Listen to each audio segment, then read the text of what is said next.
Welcome to the Society Pod, a podcast for entrepreneurs, marketers, and leaders. Here's your host, Jessica Yarmy. Hey there, everybody, and welcome to this week's episode of the Society Pod. My guest today is an entrepreneur, a strategist, and a coach, largely coaching entrepreneurs on their individualized quest to create impact beyond their businesses.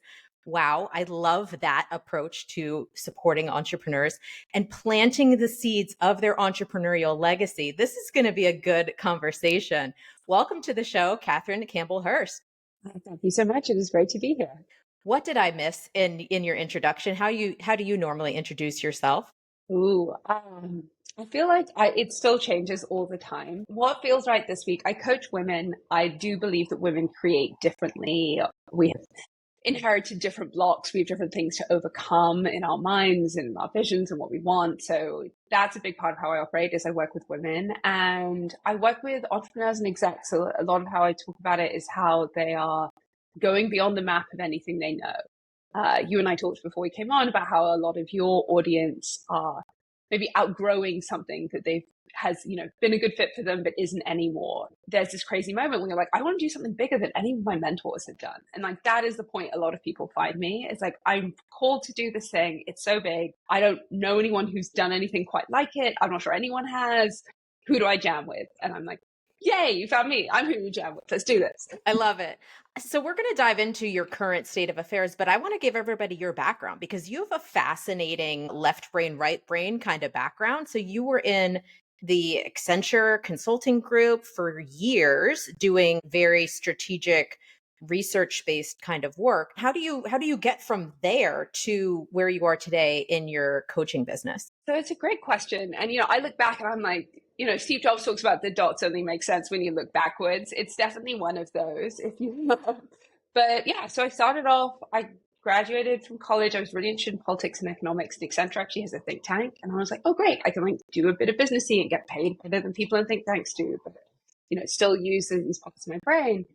And Accenture at the time, I ended up moving into their strategy consulting workforce, helping big companies like Shell and big banks think about how they wanted to do stuff.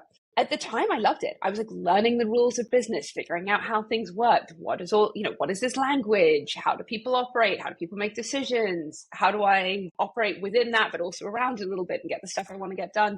It was like almost everything I've done, incredibly satisfying until it wasn't, until some bit of me felt like I'd somewhat cracked the code. I'd figured it out. I didn't want to be my boss's boss or their boss. And so I was like, cool. I've squeezed the juice out of this one. What's next? And my career is a lot of those, one after the other. And I left. I ended up doing something very entrepreneurial. I got hired to essentially run a startup. Someone had an idea. They had some money and they were just looking for someone to execute. And at the time I was a bit of an expert in mobile apps. And I wanted to make an app. After that, I just went down this very entrepreneurial path. I was very fascinated by startups, both literally how they work and how they make decisions differently. It was obviously super different to Accenture, but also increasingly fascinated by entrepreneurs. And so really the last two big things I did before this stage was working for two incredibly fascinating polymath entrepreneurs who just had these brains where they were could do so many incredible different things. One was this guy, John Hunt in London, and then one was Tory Burch, who your listeners probably do know who she is. It was just an incredible learning curve. Basically, instead of doing an MBA, I was like, I'm going to hang out with these people who are operating at the cutting edge of entrepreneurship and soak it all up. Well, that's definitely a philosophy for career growth is just get as close to the sun as you can, get as close to people who are doing the big things. So how did you get connected to Tori? How did that all come to be? So, it's funny because this is not what I said in my interview, but I'd never worked in fashion or comms. And I ended up being her sort of speechwriter, senior director of brand comms was the official title for a year. And basically I'd moved to New York. My last job had been chief of staff to this entrepreneur in the UK, but that was very much a strategy operations job. I was helping him create the visions for his companies, helping him hire people and execute. It was very much not comms. Also, he doesn't like to be famous. So it was literally no comms. And now I'm suddenly working for a celebrity where it's all about comms. And yeah, basically I moved to New York. I was like, I know my next chapter is about women. I know it's about entrepreneurs. I need a big American brand on my resume. People don't know who I am here. literally one of my good friends turned up at my engagement drinks. I moved to New York because I'd met this man and met engaged, and she turns up and she sits next to me at drinks and she's like, so I have this like left field idea, but I think you need to meet Tori and her team. And my friend, she's the editor-in-chief of Glamour. She like knows Tori, knows the team. And she was just like, I know you don't do professional comms, but just meet these people. And anyway, Tori is such, I use the word polymath, like she is this businesswoman and she's a designer and she's a philanthropist and she's a voracious reader and she just thinks about all these different things. And weirdly, the fact I'd had this very eclectic existence beforehand made me quite a good match for it. And I ended up spending the pandemic helping her think about what she wanted to say, yes, about fashion, but also about voting rights and public health and supporting women entrepreneurs, which is what her foundation does. And so it was like a super interesting year to be doing that role because honestly, my job was only 50% fashion and more than that wasn't going to be. One of the things I like to focus on these days is it's the who and it's not the what. And I think sometimes you read through a job description and you immediately don't apply because it's fashion, and my background's not fashion, but it really, when you peel back the layers of any opportunity, it is truly like, who is the person?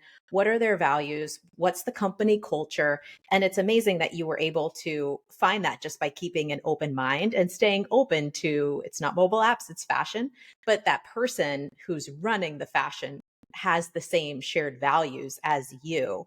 Did you find any takeaways or learnings from working with Tori that really have stayed with you to this day? Honestly, so many.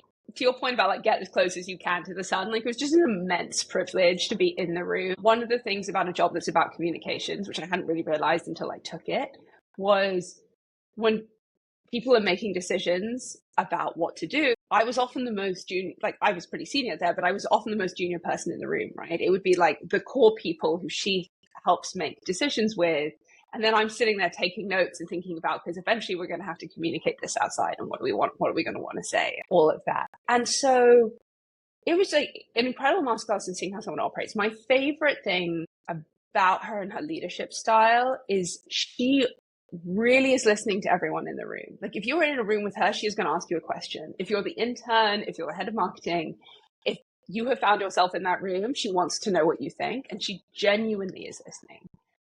And the flip side of that, the thing that balances that so well in her is she also really trusts her own final judgment. You can see that she has a good relationship with her intuition. She genuinely wants to hear everything, but ultimately she's going to go with what she thinks. It's literally her name on the door. And so you just have like a tremendous amount of respect for being able to do both of those. It's a leadership style that really makes people step up. If you know you're going to be asked a question, you're going to prepare. You're going to make sure that you have a point of view. And I think it really gets the best out of people. You get the sense she doesn't spend a lot of time second guessing herself. She made the decision. If it worked, great. If it didn't, we'll try something else. No harm, no foul. Let's keep going. So that's one thing. And the second thing, one of her taglines, she says this a lot. She says negativity is noise. And honestly, the whole time I was working there, I was like, I kind of get it. But it was only when I started my own business that the puzzle piece really clicked into place. And I was like, oh, like when you're an entrepreneur, when it's your name on the door, when you're doing the thing, mindset is everything. And if you're listening to the haters, if you're paying attention to the people who say your vision's not possible, it makes it less possible. So you've got to figure out whatever your version is of how to screen those people out, or let them in and then process whatever happened and put it to one side and keep going. So that's definitely one that really landed afterwards. That is such a true sentiment about entrepreneurship for sure. And it's great that she helped you build your foundation of entrepreneurship so that when you stepped into entrepreneurship, it did kind of click in everything that you had taken from her organization and from her as a person.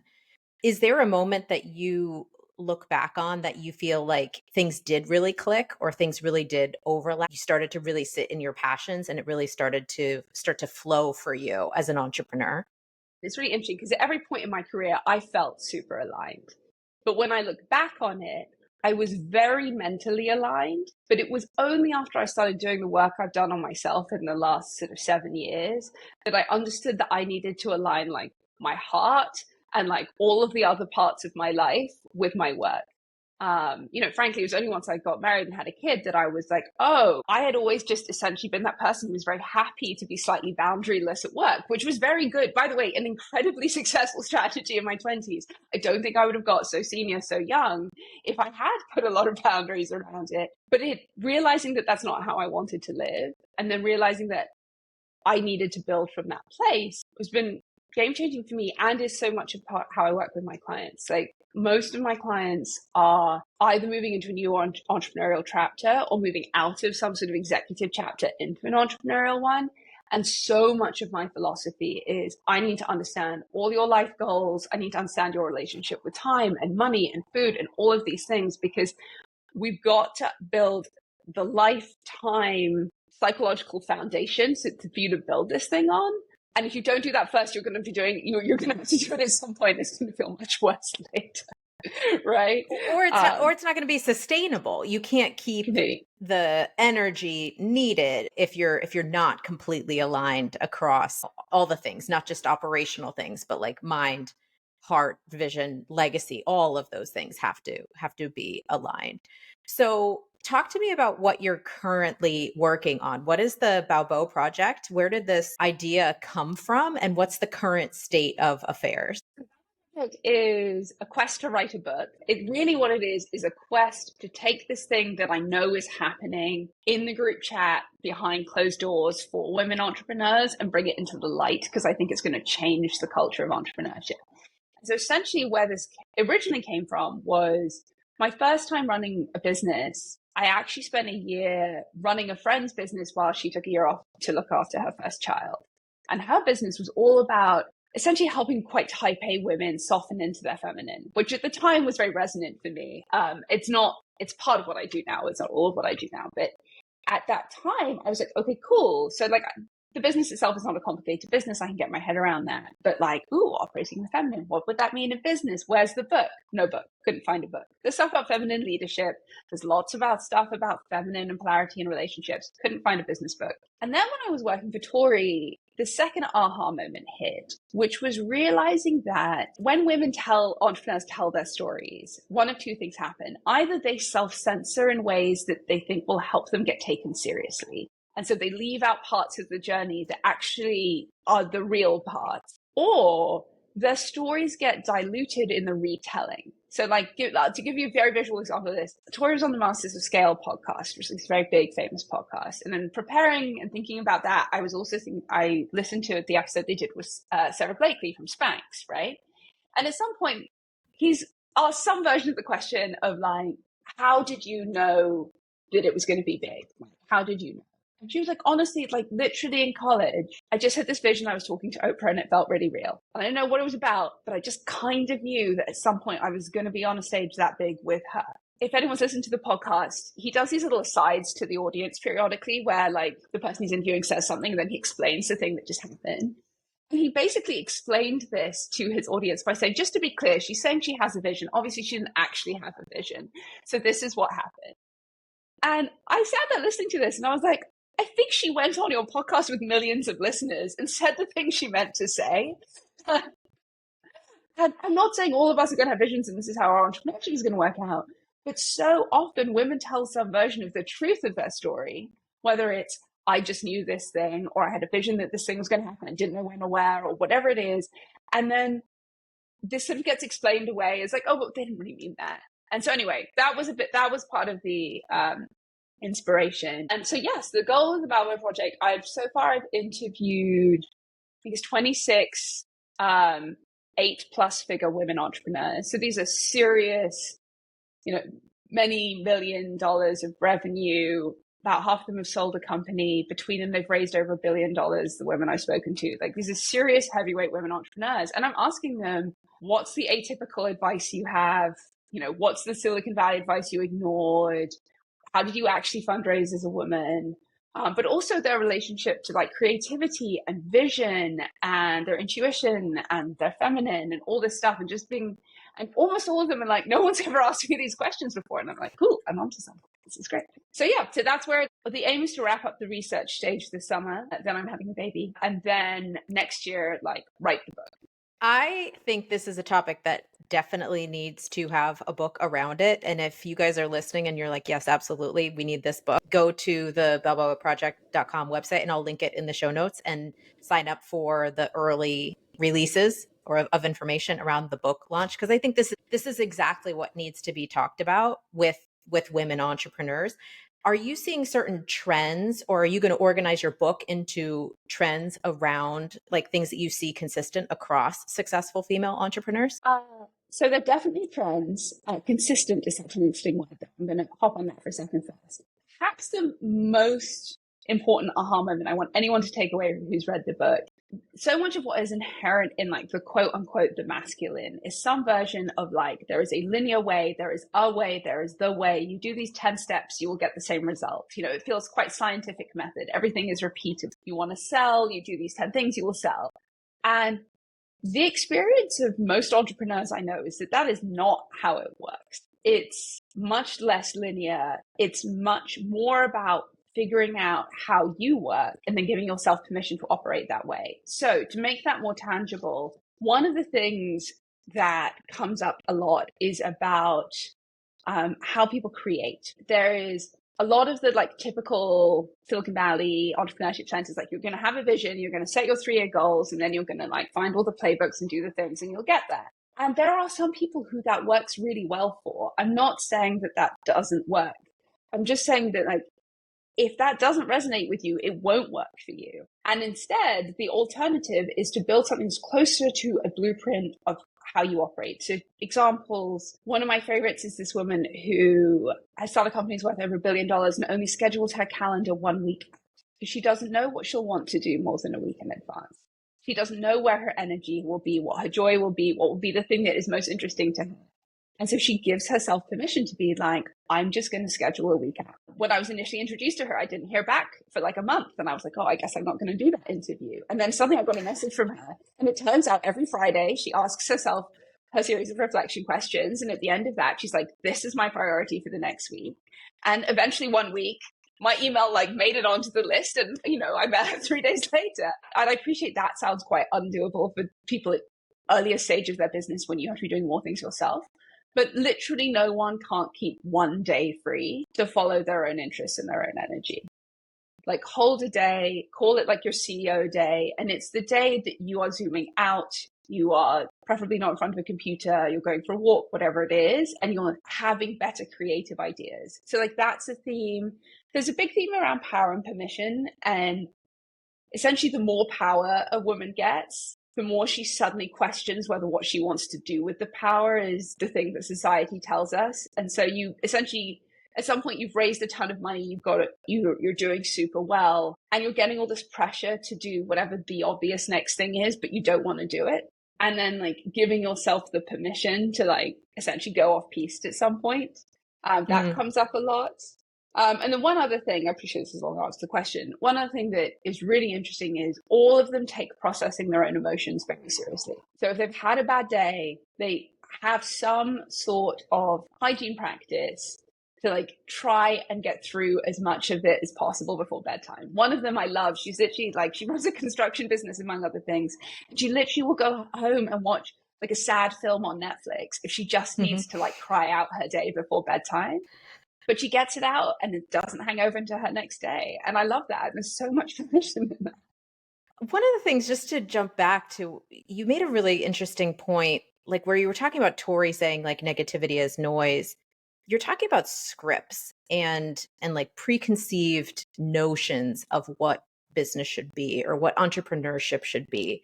And I've been thinking a lot about this through a lens of resilience and like what is resilience versus what is just being stubborn and banging my head against the wall. And so as Tori says, like negativity is noise, I almost see like where you're going is like some of the playbooks or some of the, you know, preconceived notions are noise. How do you connect with that? Absolutely. I think, you know, the truth is we live in a patriarchal capitalist society and we need to understand how the thing operates to some extent before we can go off piste. So I'm actually fairly pro anyone getting a sense of what the typical thing is, the way the thing is done, whatever that is. I think it's valuable to know that. I just think it should be held as this is a suggestion, not this is the way. And particularly when someone you admire who's been really successful comes out, and particularly these days, everyone successful in business also has some program or something that they want to sell you. And I think all of that is in good faith. It works for them. They hope it works for you. It's really the discernment of, does that feel right for me though? And so much of the work I do with my clients is some version of, how do you listen to yourself, feel very capable to go try that playbook if it feels interesting and feels good. But don't do it from a place of, oh God, I'm not selling anything. I'm going to borrow this. But from a perspective of like, oh, there's probably something in here for me. Let me try it out. And then having the self-trust to be like, oh, these bits feel good. These bits don't. I bet I can find something more interesting over there. Like, that's such a big part of it. I know you're big into creativity, and I'm just going to drop like an artist's reference into this. In art, you talk about learning the rules before you break the rules. And it definitely seems like that kind of moment for entrepreneurs as well. I know you focus a lot on creativity and a lot on play. How important is that for entrepreneurs? And how do you help someone who is maybe more type A operational brain to like tap into a creative space? Well, so first, why is it so important? The thing that I think most separates an entrepreneur from a businesswoman or a businessman is entrepreneurship is inherently about innovation and newness. You are doing something that has not been done before. And even if literally it is a franchise model and you're taking something from one place and dropping it somewhere else, it's still not been done in this location by you in this very specific way, right? There is always that element of newness. And that element of newness and innovation is the bit of you that has to be treated like an artist. Like I tell all my clients, you have to treat yourself as an artist and a business person. And so the business person part of you gets to be like operationally slick and love data and all of that, right? But you have to make space. Like that part of you can only execute as well as the ideas that it is being given to execute on. And so as an entrepreneur, you are also the creative, the visionary, the strategist. The 10x idea that comes from the creative artist bit of you is going to make more difference to your business than any incremental change that the businesswoman part of you can make. The 10x lives in the artist, and the 2x, the like, I can make it better, I can make it 10% better, I can make it 100% better, lives in the businesswoman. How do you go about making space for that? I do think play is really interesting. I think at our absolute entrepreneurial best, running your company feels like play. Like that's when you have finally hit like the gliding altitude, is when it feels like play. It feels like fun. You're trying things, you're not taking it seriously, you're not taking it personally. That is like the ultimate state. We're not all going to reach there. Sometimes we touch it. But that is kind of the signal that you're going for.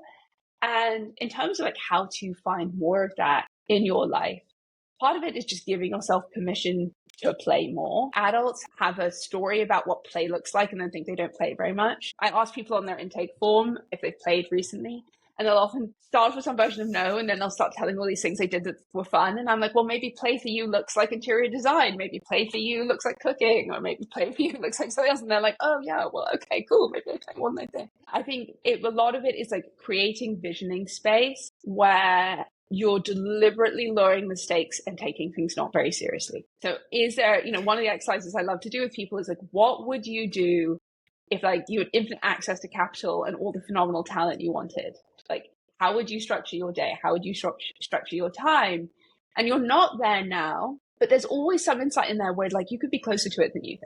Yeah, I think for solopreneurs who are listening, you are operating all the way from visionary strategic down to floor sweeper, invoice payment. I mean, you're in it, right? And I think that's the hard part is maybe aligning your calendar to be in different headspaces in different moments. Like, are there tactics that you recommend to somebody who does have the full spectrum on their plate?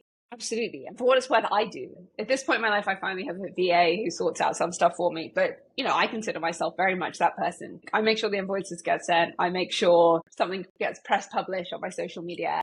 I think it's about understanding the rhythms. And it's people talk a lot, I think, about productivity in terms of weeks. I really highly recommend people zoom out and think about their year, because I do think that this artist, creative, visionary part of you operates best when she's given a little bit more space to play. So yes, you can have a little bit of that in your week, but can you have 2, maybe 3 times a year where you essentially take yourself on your like solopreneur CEO retreat and get out of your house, find some great childcare, whatever it takes, but go and just think, talk, listen to podcasts, go for walks, read that book that's been sitting on your shelf that you actually genuinely, not the one you think you ought to read, but the one you really want to. By just creating these moments of space. Some people are capable of doing this on their own. Some people, this is a great moment to go join a mastermind or go join or whatever. But the point is to go do something that breaks your everyday, that forces you to put on the out of office,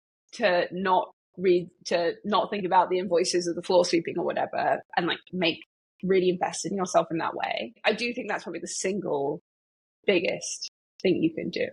So the other spectrum that I know you focus on a lot and coach to a lot is like, instead of from visionary down to floor sweeper, like there's also another spectrum of like feminine energy tasks and masculine energy tasks, and sitting in one or the other in your workday. How do you kind of see the handshake between being in your feminine energy versus being in your masculine? We all have both energies within us, every single person, male, female, and anything in between. The most important starting point for this question is to understand yourself and your blueprint. There are women who really easily lean into their masculine. And, some of the women I've interviewed for my book are that. And for them, the interplay between these two is closer to the masculine part drives, and then the feminine is there for like rest, recovery, inspiration, self-care. And that, I think, is the kind of typical way these two are played in business to the extent we hear about them. And if that is you, carry on, great. And I think for a lot of women, what they've never given themselves permission to do is do it the other way around.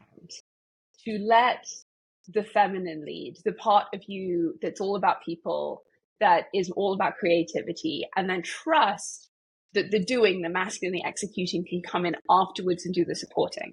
What that looks like is being willing to spend a little more time in the win-win-win, to do things that look like they go slower because you're waiting for like a huge sign to press go. And while it might, if you are someone who operates better in fits and starts of, massive bursts of energy and then big periods of recovery, own that that's just how you operate and do that.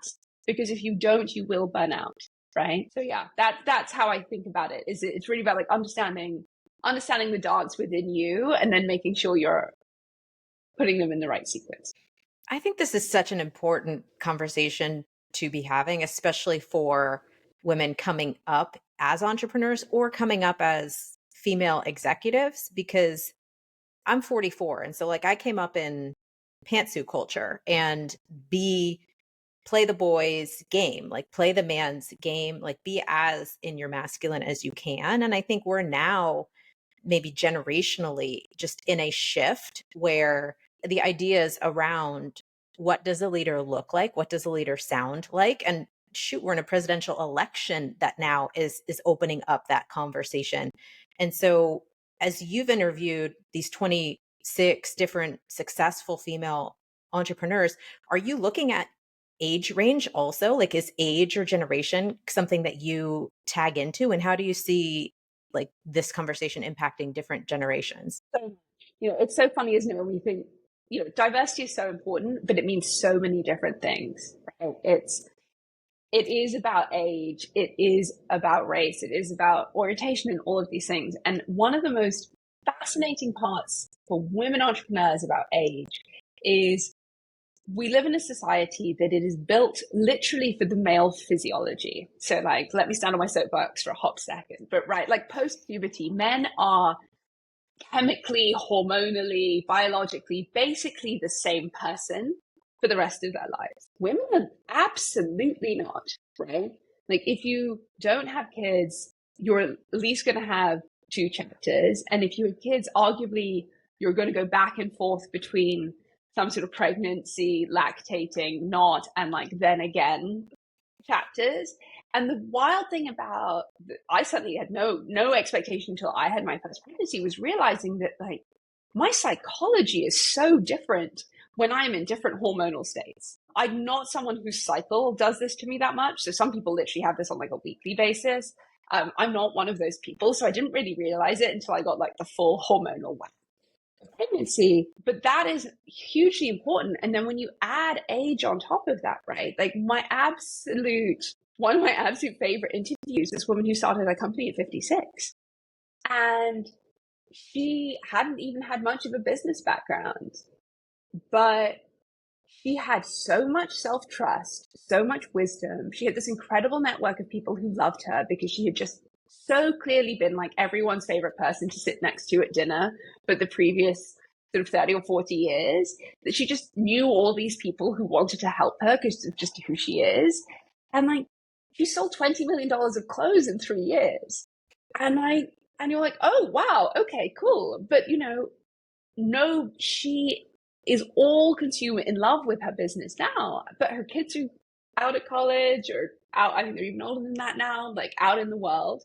And so age is such a big part of this. I've spoken to a couple of people who are in their 50s and 60s, and they are very much like, your life has many seasons. You don't need to do it all at once, right? Whereas like the masculine is very much like, do it all at once. Why not? So I do think the season part of it is relevant. And I say this as someone building a business while pregnant with my second child, like I am in it, but I am deliberately designing the business that I'm building right now so that it doesn't feel like it's in conflict with my family life. And apparently people tell me that, when your youngest kid turns about 6, some light bulb goes off in your brain and you get a little more of you back.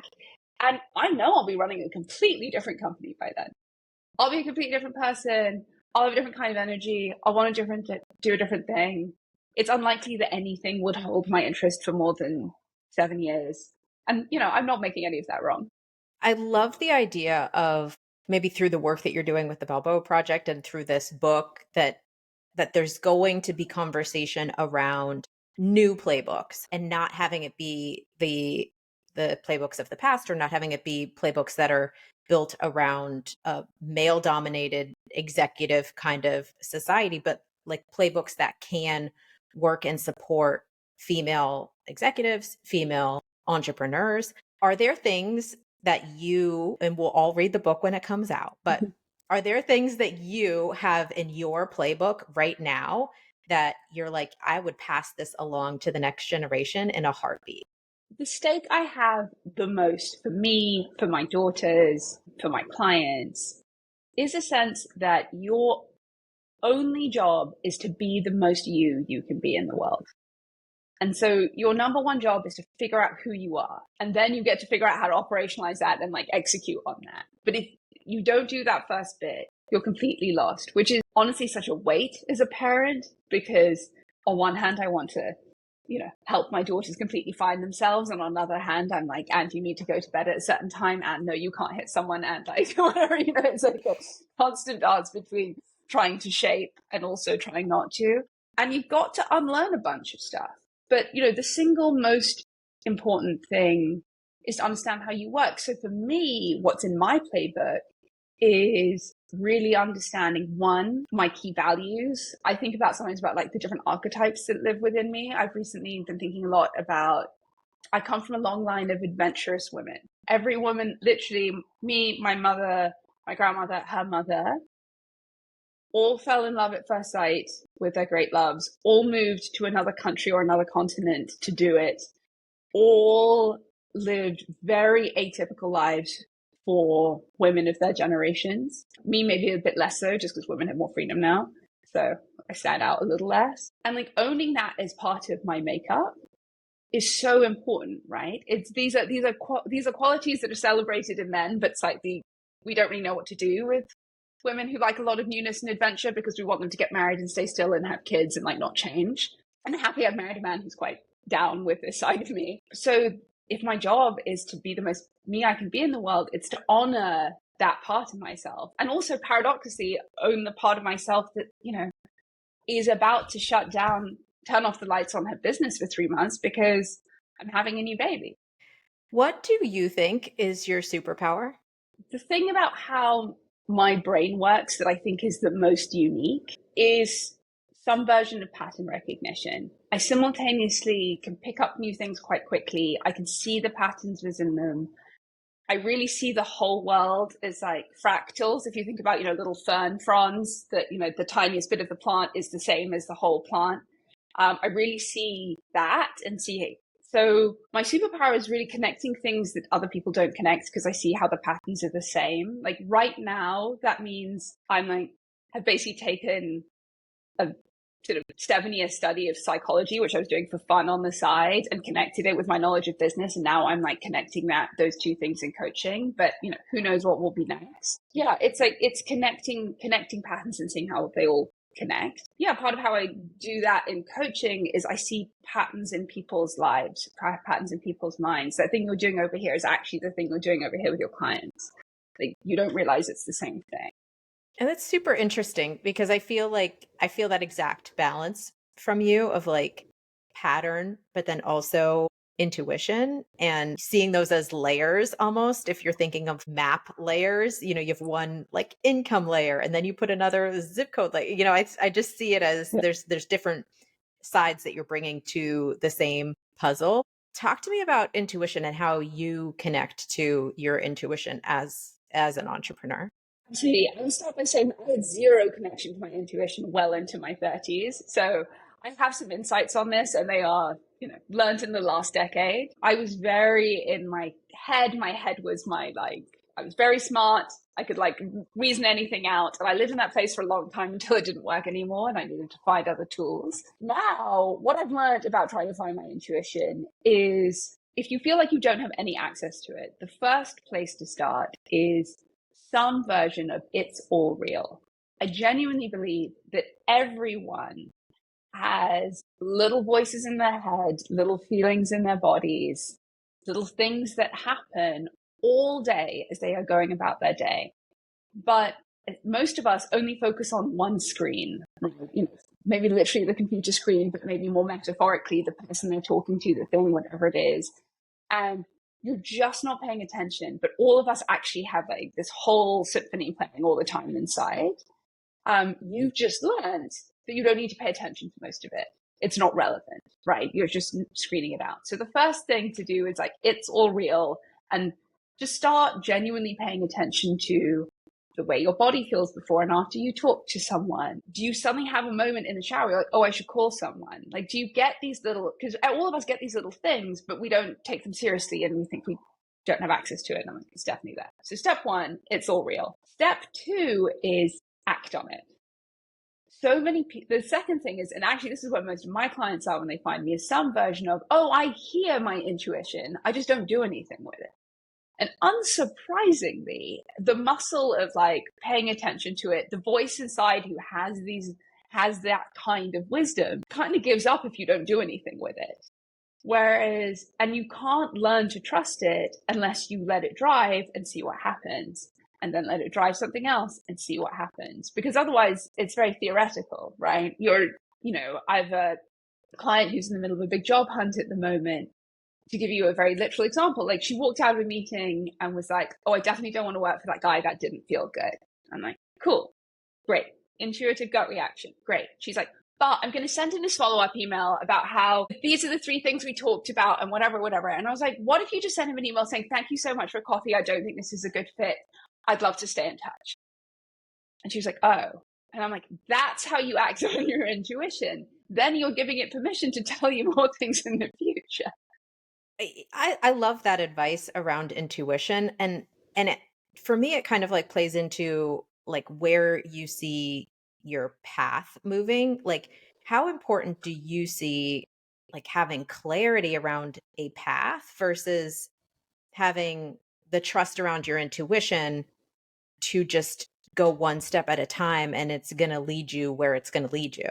Look, if you have a clear path, by all means go, right? If you've got a clear vision and it's clear how to get there, press down the gas and go. And your intuition, I'm sure, will be helpful at small moments along the way when you're, making decisions between 2 things. But, there are moments in life when we have that and have at it. But there are many moments in life when the path is not clear. honestly, if you're up to something big and interesting in the world, chances are the path is not clear because no one's walked it before. If most entrepreneurship is closer to, I have set off in a boat, I don't know if there's a continent on the other side, I have the stars, that's much closer to most entrepreneurship than, well, I've got the map and Google says to go this way, right? If you're in the uncharted waters, you've got to find other ways to guide yourself. And some of that is intuition. Some of that is it's not the head is irrelevant. Some of that is like, I'm going to go find some new role models. Some of that is very relational. I need to find new rooms to be in, new kinds of people who think in different ways, whatever it is. I'm not like, oh, it's all in the gut. But the gut is very, very relevant when you are, essentially sailing without a map. If you're somebody who's listening who's in a job change or just got laid off or just is having that feeling of disassociation around like your path, go back and just re-listen to that, because I think maybe again, like there's so much like expectation around how it should feel, or every day should be like charging toward this goal. And I think there's definitely days where it's not about the goal. It's about just being in a process that aligns with your values and aligns with who you are right now and who you want to become, and just trusting that the process is going to get you to the right place. So I love that answer and that explanation, and thank you for sharing those tips. I mentioned kind of being in a job change, and I know you just talked about a client who's going through a job change. Like, have you ever been at a low point, whether it's a job change or something like that, and what I would call like a setback season? And what did you do personally to reroute yourself and execute a comeback season? Oh, great question. So in my life, I've had two, arguably three, like big setback seasons. In my mid-20s, for personal reasons, I had like a massive burnout. I basically had like one day where I couldn't stop. One point I couldn't stop crying for about 3 days. And I was like, I guess I need a therapist. That one I came out of, I was, really the blind leading the blind at that point. Like I had no idea about any of this stuff. And it was really just about one foot in the other, in front of the other, finding good people to talk to, finding people I trusted, letting people look after me a bit, which is something I did not grow up very good at. By the second time I hit one of these massive walls, which was about 7 years after the first, I had more agency at that point to do the full hard reset. This is not for everyone. If your kids are in school, if where you are in your life, you cannot always press hard reset. But hard reset is I quit my job, I broke up with my boyfriend, I rented out my apartment, I was like fully unemployed, nomadic, learning new things, going every day to what calls me. Like I just did that for a year. It is incredibly instructive. Like you are your best teacher about how you work, what you operate, what you're genuinely interested in. And like giving your adult self a blank page to do that on is a phenomenal gift. But as I said, it's not for everyone, and it takes a bunch of savings or a very good relationship with your credit card. The smaller ways to get back. And, by the time I had my third one of these icky seasons, which was actually just before I was working for Tori, I had probably about 6 months between moving to New York and starting and like finding that job. And for 6 months, I had things I no longer wanted to press hard reset, right? Like I'd found my person, I found my city. There were things that were so fixed and I really didn't want to let go of. And I had a sense of what was coming next, but I didn't really want to know, didn't really know what I wanted to do with it.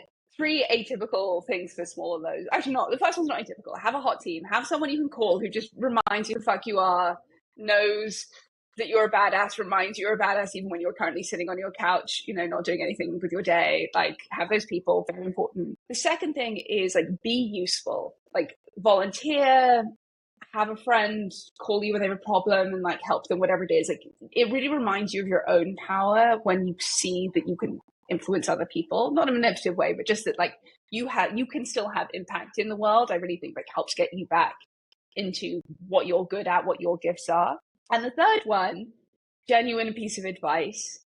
Let go, have a wild party. I do go to Burning Man. I just think that the bacchanal is actually like a huge part of the human psyche. It is the thing that reminds you not to take it all so seriously. It is the thing that reminds you that like we're all just people. Like you're in a room with a lot of people and there's like someone who's just had the world's greatest success. There's someone who's going through like the world's toughest time. You know, we're all just here, whatever your recreational, substance of fun is or not. But like, we're all just here, we're all in the soup. It's just great. And it really is like the ultimate level setter. Like you come back to the other side and you're like, oh, I was taking it all too seriously. Okay, it's going to be fun. So anyway, my atypical piece of advice, at some point, just go have a party. I love that. I know you support entrepreneurs in finding and pursuing their legacies. How do you currently see your legacy? Well, number one, unsurprisingly, is my daughters. Having children changes a lot about your relationship to legacy. It suddenly stops being hypothetical. Two, the book is part of it.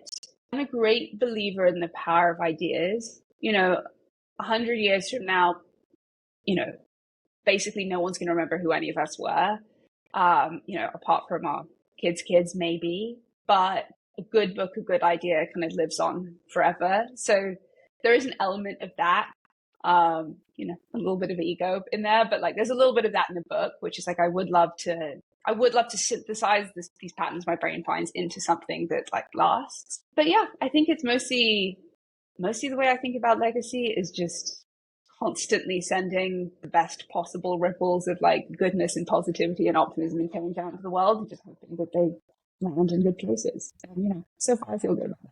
Is there anything that's top of your mind that you're working on either professionally or personally that we didn't get to talk about today? I think the only thing I would add is, and I think this relates to legacy, is that we talked a bit about creativity. Part, I think, of honoring our creativity is honoring that the ideas we get need to be turned into something. I do genuinely think like the world sends you more inspiration the more it sees you doing something with the inspiration you get. So the way that looks in my life right now is not as frequent as I would like, but it's writing. So it's writing for LinkedIn, it's writing my newsletter, it's taking the insights that come out of a conversation like this or a moment with a client and being like, how can I craft this into something more universal? How can I crystallize it while it feels live in my mind? And one of the things that I've noticed about my own creative process is I can't really wait. Like if I have time within about 12 to 24 hours of having something go ping in my brain to write it down, the idea is still alive and I can like capture it in the bottle. And if I wait much longer than that, I just have to wait for a different idea. But it doesn't work to be like, well, today I'm going to write 3 LinkedIn posts. What are my 3 best ideas of the last 2 weeks that I haven't written down yet? Like that absolutely doesn't work for me. Yeah, I think the invitation to anyone listening is to trust your own creative process. I'm not currently in New York, but when I am home, I do a lot of my best writing on the subway. I don't know. I'm moving. I don't know why. Just on the notes app on my phone. I need to figure out how to leave more time to get places because I'm late for things because I miss my stop because I'm in my flow. But weirdly, I have found this to be genuinely part of my writing process. And so it's like, again, it's just like, there is no right way. Just figure out what works for you. But yeah, that feels like an important thing to say about creativity. I love the notes app on the subway hack. Thank you for sharing that. Katharine, where can people follow up with you or find more information about you? So my website is katharinecampbellhirst.com. I spell Katharine like Katharine Hepburn, which is Katharine. So slightly odd spelling. But you can find me there. You can find me on LinkedIn. And then I have a Substack newsletter, which is Idea Shift at Substack. And yeah, they're the best ways to find me. Always interested to talk to women who have like a big idea and it feels too big. It somehow feels both the thing they have to do and too big to figure out how to get themselves pointed at it. That is where I love to start a conversation with someone. So if that's you, feel free to book a consultation. And otherwise, I would just, if this has grabbed you, if there's a little spark, sign up for my newsletter, follow me on LinkedIn. As I said, I'd like to bottle these ideas and share them with people. So good. I will link all of the links possible into the show notes. And thank you so much, Katharine, for being on this episode of the Society Pod. We hope you enjoyed this episode of the Society Pod.